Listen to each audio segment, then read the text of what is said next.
Hello hi friends, welcome to my YouTube channel Pushpa ಓಲೆಗಾಯ್ಸ್ ಕನ್ನಡ. ಇವತ್ತೊಂದು ಹೊಸ ವಿಡಿಯೋದೊಂದಿಗೆ ಬಂದಿದ್ದೀನಿ. ಅದೇನಪ್ಪ ಅಂತೇಳಿ ಈ ವಿಡಿಯೋದಲ್ಲಿ ನೋಡ್ತಾ ಹೋಗೋಣ. ಏನಪ್ಪ ಅಂತೇಳಿದರೆ ನಾನು ಹಲವು ರೀತಿಯ ಊಟದ ರೆಸಿಪಿಗಳನ್ನು ಮಾಡಿದ್ದೇನೆ ಇವತ್ತು. ಅಂದರೆ ನಾವು ನಮ್ಮ ಸೈಡೆಲ್ಲ ಮಧ್ಯಾಹ್ನ ಟೈಮಲ್ಲಿ ಮಾಡುವಂಥ ಊಟದ್ದು ಇಷ್ಟೆಲ್ಲ ನಾವು ಊಟಕ್ಕೆ ನಾವು ಬಳಸ್ತೇವೆ, ಇಷ್ಟೊಂದು ಮಾಡ್ತೇವೆ ಅಂತೇಳಿ ಹೇಳ್ಬೋದು ನಾವು. ಅದು ಏನು ಅಂತ ಹೇಳಿ ನಾನು ವಿಡಿಯೋದಲ್ಲಿ ಒಂದೊಂದಾಗಿ ಹೇಳ್ತಾ ಹೋಗ್ತೇನೆ. ವಿಡಿಯೋನ ಸ್ಕಿಪ್ ಮಾಡಿದೆ ನೋಡಿ. ಫಸ್ಟ್ ಬಂದ್ಬಿಟ್ಟು ನಾನು ಇವಾಗ ಸ್ವಲ್ಪ ಮೆಣಸಿಕಾಯನ್ನು ಬಿಡಿಸ್ಕೊತಾ ಇದ್ದೀನಿ. ಇದು ಇಲ್ಲೇ ನಮ್ಮ ಮನೆ ಆಚೆ ಸ್ವಲ್ಪ ಜಾಗ ಇತ್ತು, ಹಾಗಾಗಿ ನಾವು ಸ್ವಲ್ಪ ಮೆಣಸಿಕಾಯಿ ಉಳ್ಳಾಗಡ್ಡಿಯನ್ನು ಹಾಕಿದ್ವಿ. ಅದರಲ್ಲಿ ಸ್ವಲ್ಪ ಮೆಣಸಿಕಾಯನ್ನು ನಾನು ಬಿಡಿಸ್ಕೊಂಬಂದಿದ್ದೇನೆ. ಅದರಲ್ಲೊಂದಿಷ್ಟು ಸೊಪ್ಪು ಸಿಕ್ಕಿದೆ ನನಗೆ, ಮತ್ತು ಸ್ವಲ್ಪ ಹಸಿರು ಮೆಣಸಿಕಾಯಿ ಕೂಡ ಸಿಕ್ಕಿದೆ, ಮತ್ತು ಕೆಂಪು ಮೆಣಸಿಕಾಯಿ ಕೂಡ ನನಗೆ ಸಿಕ್ಕಿದೆ ಅಂತ ಹೇಳ್ಬೋದು. ಫಸ್ಟ್ ಬಂದುಬಿಟ್ಟು ನಾನು ಹಸಿರು ಮೆಣಸಿಕಾಯನ್ನು ತೊಗೊತಾ ಇದ್ದೀನಿ. ಇದರಲ್ಲಿ ಒಂದಿಷ್ಟು ತುಂಬ ತೆಗೆದು ಇಟ್ಕೊಂಡಿದ್ದೇನೆ, ಸ್ವಲ್ಪ ತೊಗೊತೇನೆ. ಮತ್ತು ಇದರಲ್ಲಿ ಸ್ವಲ್ಪ ದಪ್ಪ ದಪ್ಪ ಮೆಣಸಿಕಾಯನ್ನು ಕೂಡ ನಾನು ಸಪ್ರೇಟ್ ಮಾಡ್ತೇನೆ. ಯಾಕಪ್ಪ ಅಂತೇಳಿದರೆ ದಪ್ಪ ಮೆಣಸಿಕಾಯಿಗೆ ನಾನು ಸ್ವಲ್ಪ ಉಪ್ಪು ಮತ್ತು ಜೀರಿಗೆಯನ್ನು ತುಂಬಿ ಸೈಡಲ್ಲಿ ಎತ್ತಿ ಇಟ್ಕೊತೇನೆ. ಮತ್ತು ಇದು ಒಂದಿಷ್ಟು ತುಂಬು ತೆಗೆದ ಮೆಣಸಿಕಾಯಿ ಅಂತ ಹೇಳಿದ್ರೆ ಇದನ್ನು ನಾವು ಚಟ್ನಿ ಮಾಡ್ತೇನೆ, ಹಸಿರು ಚಟ್ನಿಯನ್ನು ಮಾಡ್ತೇನೆ ನೋಡಿ. ಯಾಕಪ್ಪ ಅಂತ ಹೇಳಿದ್ರೆ ನಮಗೆ ಯಾವುದೋ ಒಂದು ಚಟ್ನಿ ಬೇಕೇ ಬೇಕು ರೊಟ್ಟಿಯಲ್ಲಿ ತಿನ್ನಲಿಕ್ಕೆ, ಹಾಗಾಗಿ ನಾವು ಕೆಂಪು ಚಟ್ನಿ ಅಥವಾ ಹಸಿಮೆಣಸಿಕಾಯಿ ಚಟ್ನಿಯನ್ನು ಮಾಡ್ತೇವೆ.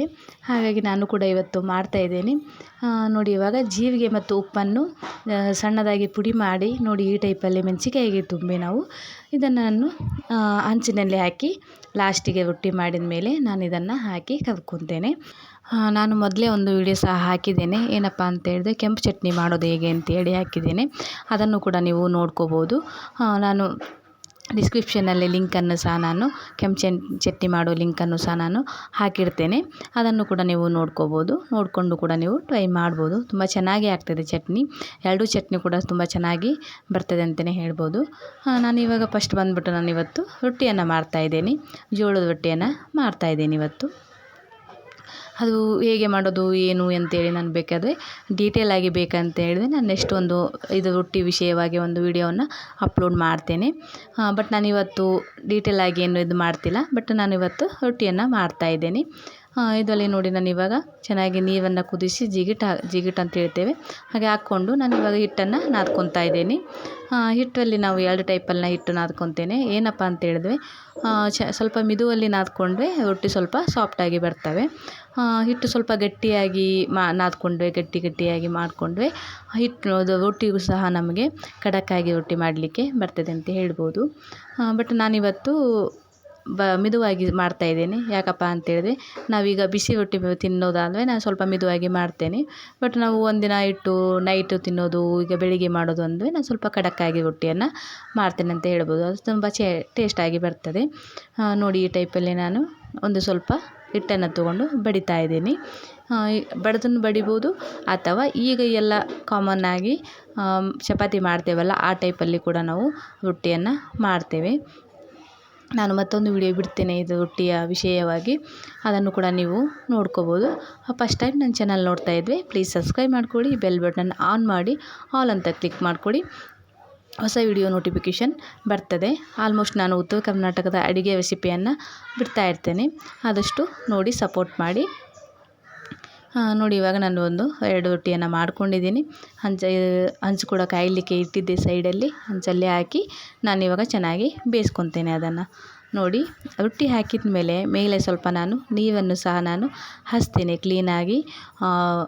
ನೀರನ್ನು ಸಹ ನಾನು ಹಚ್ಚಿ ಮತ್ತು ಬೇಯಿಸ್ಕೊತಾ ಇದ್ದೇನೆ ನೋಡಿ. ಇವಾಗ ಒಂದು ರೊಟ್ಟಿ ಬೇಯಿಸ್ಕೊಂಡಿದ್ದೇನೆ. ಇದು ಖಡಕ್ ಆಗಲಿಲ್ಲ, ನಾನು ಖಡಕ್ಕಾಗಿ ಮಾಡ್ಕೊಂಡಿಲ್ಲ, ಸ್ವಲ್ಪ ಮಿದುವಾಗಿ ಮಾಡ್ಕೊಂಡಿದ್ದೇನೆ. ಇನ್ನೊಂದು ಸಹ ರೊಟ್ಟಿಯನ್ನು ನಾನು ಇವಾಗ ಬೇಯಿಸ್ಕೊತಾ ಇದ್ದೇನೆ ನೋಡಿ. ಇದೊಂದು ಸಹ ನಾನು ಬೇಯಿಸ್ಕೊಂಡಿದ್ದೇನೆ. ಹಂಚು ಚೆನ್ನಾಗಿ ಕಾದರೆ ರೊಟ್ಟಿ ಕೂಡ ಚೆನ್ನಾಗಿ ಬರ್ತದೆ ಅಂತ ಹೇಳ್ಬೋದು. ಸೈಡಲ್ಲಿ ನೋಡಿ ನಾನು ಸಾಂಬಾರು ಸಹ ಮಾಡಲಿಕ್ಕೆ ಇಟ್ಟಿದ್ದೆ, ಅದು ಕೂಡ ಆಗಿದೆ.